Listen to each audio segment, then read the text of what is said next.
This channel does not promote any violent, harmful, or illegal activities. All content provided by this channel is meant for an education purpose only.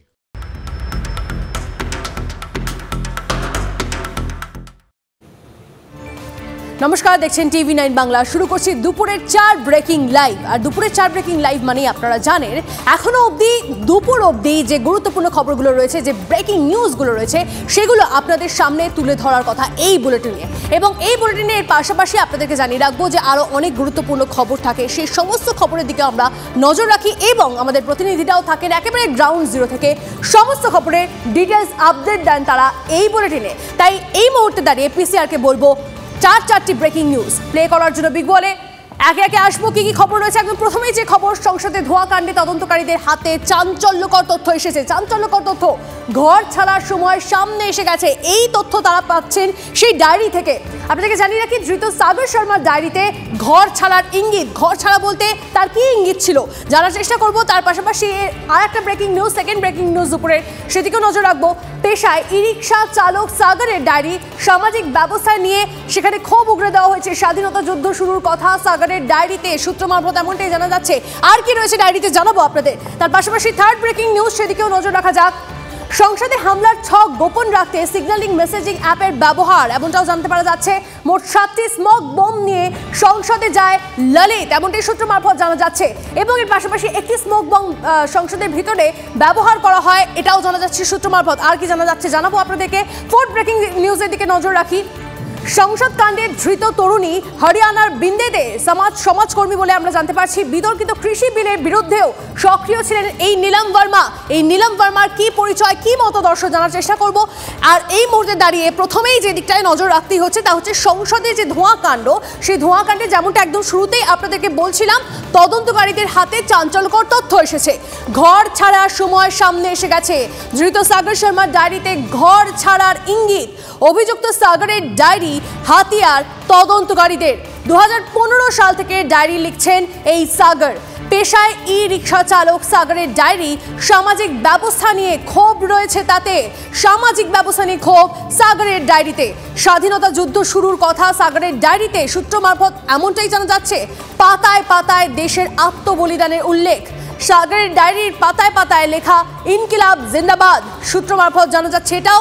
এবং সাগরের বইয়ের তালিকায় হিটলারের আত্মজীবনী। Diary থেকে অভিযুক্তদের রাজনৈতিক মতদর্শ বুঝতে চায় পুলিশ।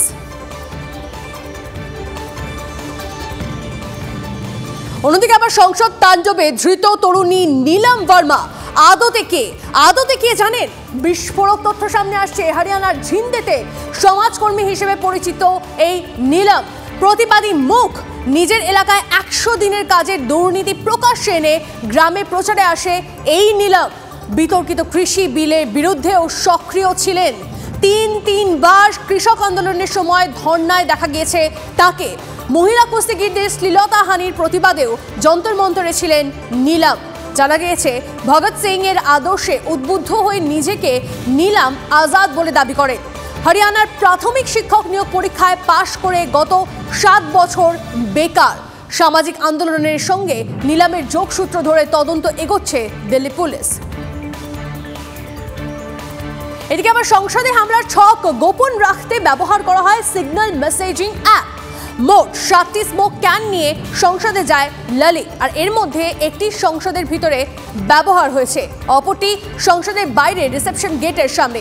গ্রুপের অন্য সদস্যরা সংসদের অভ্যন্তরে বিক্ষোভে প্রাথমিকভাবে রাজি ছিলেন না, কিন্তু তাদের রাজি করিয়েছে ললিত। কে ললিত? ললিত আপনারা জানেন এই গোটা ঘটনার মাস্টার মাইন্ড।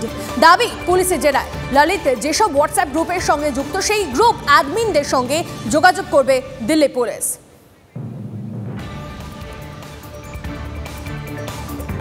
ললিত মানে যে মাস্টার মাইন্ডের কথা আমরা বলছি, সেই ললিত, তার বাবা মা কি বলছেন শুনুন।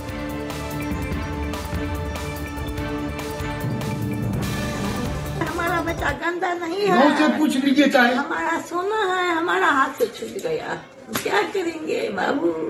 मेरा बेटा है ऊपर। ये पास था, बहुत बढ़िया लड़का था, उसको इनाम मिला था मिथिलांचल परिषद से। करते क्या थे दिल्ली में वो? ललित बाबू ट्यूशन करते थे और कोचिंग सेंटर में भी पढ़ाते थे। आप भी कोलकाता में ही रहते हैं? कलकत्ता में रहते हैं। आप क्या करते हैं? पंडित हैं, पंडिताई करते हैं। দেখো, সংসদে ধোঁয়াকাণ্ড, এই ধোঁয়াকাণ্ডে একের পর এক তথ্য সামনে আসছে এবং এই ধোঁয়াকাণ্ডে তদন্তকারীদের নজরে এবার সাম্যবাদী সুভাষ সভার হোয়াটসঅ্যাপ গ্রুপ। এই হোয়াটসঅ্যাপ গ্রুপের সদস্য ললিত ঝা, নীলাক্ষ আইচ। হোয়াটসঅ্যাপ গ্রুপের সদস্য মোট 500 জন। এই গ্রুপেরই সদস্য বালির বাসিন্দা সায়ন পালের খোঁজ পেল TV9 বাংলা। ললিত নীলাক্ষকে ব্যক্তিগতভাবে চেনেন না বলে দাবি সায়নের। সবাই ভয়ে গ্রুপ ছাড়ছেন। TV9 বাংলাকে এমনটাই জানালেন সায়ন পাল। আমাদের প্রতিনিধির সঙ্গে কথা বলেছিলেন এই সায়ন পাল, তিনি ঠিক কি বলেছেন শোনাবো আপনাদের। ললিত ঝা এর সঙ্গে কি আপনি কোনোদিন কোনো কাজ করেছেন বা কিছু আপনি বলবেন? না না না না, এমন কোনোদিন কোনো কিছু কাজ নেই। তার সাথে কিভাবে ওনার যোগাযোগ বা কোনোদিন যোগাযোগ হয়েছিল কিনা? না না না, এরকম কোনো কিচ্ছুই নেই। আমরা নেতাজি সংক্রান্ত এরকম একটা কাজ করি, সেই গ্রুপে উনি ছিলেন। এবার কবে থেকে ছিলেন, কি ছিলেন, সেই সব কোনো কিছু জানি না। ওখানে 500 জনের অধিক মেম্বার আছে। আমরা নেতাজি সংক্রান্ত কাজ করি, ইনফরমেশন গ্যাদার করি, এই সমস্ত কিছু। এবার ওইখানে এইরকম একটা যদি ব্যক্তি থাকে, সেখানে আর কি করা যাবে? আমরা সবাই মিলে একটা স্টুডেন্ট, সবাই একটা করি, মানে একটা এরকম নর্মাল কাজ করি। সেইখানে যদি একটা মেম্বার যদি এরকম, মানে এটা অপরাধজনিত কাজ। এইখানে তো আর আমরা যে আছি আমাদেরও তো হ্যারাসমেন্ট না। এই গ্রুপটা কি তাহলে এখনো অ্যাক্টিভ, না গ্রুপটা থেকে আপনারা সবাই যে মতন বেরিয়ে, মানে সবাই বেরিয়ে যাচ্ছে, মানে এইরকম করছে। এইবার এখন এখান থেকে বেরিয়ে যাওয়া মানে সেই হাজার একটা কথা হবে। এবার অনেকে বেরিয়ে গেছে, এবার আমরাও বেরিয়ে যাব এইরকম।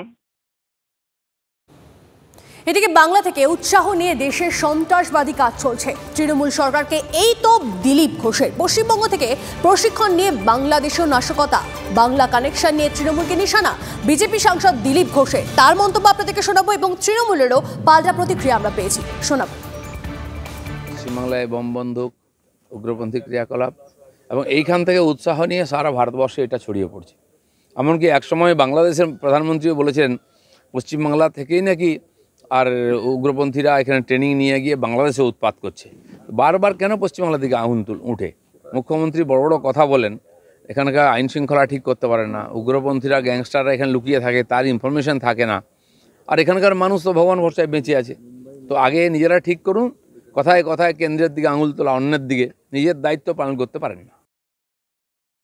যে বিজেপি সাংসদ পাস দিয়ে এদের ঢুকিয়েছে, যারা গ্যালারিতে গেল গোটা সিকিউরিটি সিস্টেমটা ফেল করেছে, আর পাস দিয়েছে বিজেপির সাংসদ, বিজেপির এমপি প্রতাপ সিনহা পাস দিয়েছে। আর তাই নিয়ে প্রতিবাদ করলে, তাই নিয়ে প্রশ্ন তুললে ডেরেক ওব্রায়ান সহ বিরোধী সাংসদদের সাসপেন্ড করে দেওয়া হচ্ছে। এটা কোন দেশি তুগলকি রাজত্ব চলছে? এটা এত বড় স্বৈরতান্ত্রিক ফ্যাসিবাদী একটা শক্তি শুধুমাত্র সংখ্যাগরিষ্ঠতার জোরে এই দলবাজি, জুলুমবাজি করে যাচ্ছে। এদিকে নিজেই এক অভিযুক্তকে মাটিতে ফেলে ধরাশায়ী করে দিয়েছিলেন। সংসদ কাজে আতঙ্কের অভিজ্ঞতার কথা শোনালেন সাংসদ অর্জুন সিং। সংসদের নিরাপত্তার ফাঁক না থাকলে এমন কাণ্ড হলো কি করে, প্রশ্ন তুলেছেন অর্জুন। এই যে এমপি, একটা নিরাপত্তার ব্যাপার তো থাকেই, সবাই তো ওখানে গিয়ে নিশ্চিন্ত হয়ে যায়, কিন্তু ওখানে যেভাবে ছিল সেটা মানে ঠিক লাগলো না।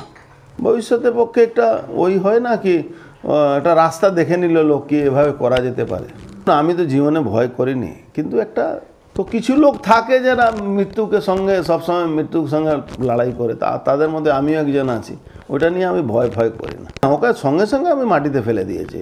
মানে এটা আমাদেরকে যা আমরাও তো কিছু এক্সারসাইজ করি, ট্রেনিং নিই, তো আমাদেরকে এটা বলা আছে কি প্রথমে যে তোমার উপরে অ্যাটাক করবে আগে ওকে মাটিতে ফেলে দাও, তারপরে দেখবে অর্ধেক কাজ তোমার হয়ে যাবে।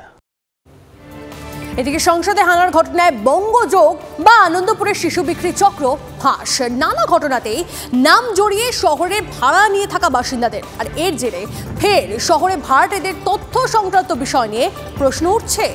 দুটি ঘটনার সঙ্গে জড়িত অভিযুক্তরা কলকাতায় বাড়ি ভাড়া নিয়ে থেকেছে। ভাড়াটের নাম, নথি, খোঁজ থাকে না পুরসভার কাছে। ভাড়াটিয়াদের তথ্য নথিবদ্ধ করার জন্য A75 ফর্ম চালু করে কলকাতা পুরসভা। কিছু মাস আগে রিপোর্টে দেখা যায় মাত্র 6% মানুষ পুরসভাকে সেই নথি জমা দিয়েছে। পুরসভার নথি অনুযায়ী প্রায় 50 লক্ষের বাসিন্দার শহরে 8 লক্ষ বাড়ি রয়েছে। পুরসভা সিদ্ধান্ত নেয় এই ফর্মের একটি করে কপি কলকাতা পুলিশের কাছে পাঠাবে, কিন্তু দেখা গিয়েছে এত অল্প সংখ্যক তথ্য জমা পড়ায় পুরকর্তারাও হতাশ। A75 ফর্ম পূরণের মাধ্যমে বহিরাগতদের সংখ্যা ও তথ্য ট্র্যাক করা সম্ভব হয়। আনন্দপুর, কসবা, EM বাইপাসের দুধারে একাধিক শিক্ষা প্রতিষ্ঠান, বেসরকারি হাসপাতাল গড়ে ওঠায় বহিরাগতদের আসা যাওয়া গত কয়েক বছরে অনেকটাই বেড়েছে। আর এই তথ্যই যথেষ্ট চিন্তায় রাখছে কলকাতা পুলিশ প্রশাসনকে। আর এই নিয়ে আমাদের প্রতিনিধি সায়ন্ত কথা বলেছিলেন ফিরাদ হাকিমের সঙ্গে। তিনি কি বলেছেন শোনাবো। সেই কোনো রকম ডকুমেন্টস রাখছে না, কিন্তু আপনাদের পুরসভারই নিয়ম রয়েছে A75 ফর্ম যে ফিল আপ করে জমা দিতে হবে, কিন্তু কেউ মানে না। মানুষের সহযোগিতা না পেলে আমি হাজার চেষ্টা করব, কাজ করতে পারবে না। কিছু মানুষ দিচ্ছেন না, কিছু মানুষ আবার দিচ্ছেন না। যারা দিচ্ছেন না তারা নিজেদের সেফটি কম্প্রোমাইজ করছে। কালকে যদি একটা বড় কিছু ঘটনা ঘটে তাহলে সেই মানুষগুলো জালে পড়বেন, সেই মানুষগুলো আননেসেসারি হ্যারাসমেন্টে পড়বেন। তার থেকে আমি সবাইকে অনুরোধ করবো যে এইগুলো জমা দিয়ে দিলে আপনাদের দায়িত্ব থেকে আপনি মুক্ত।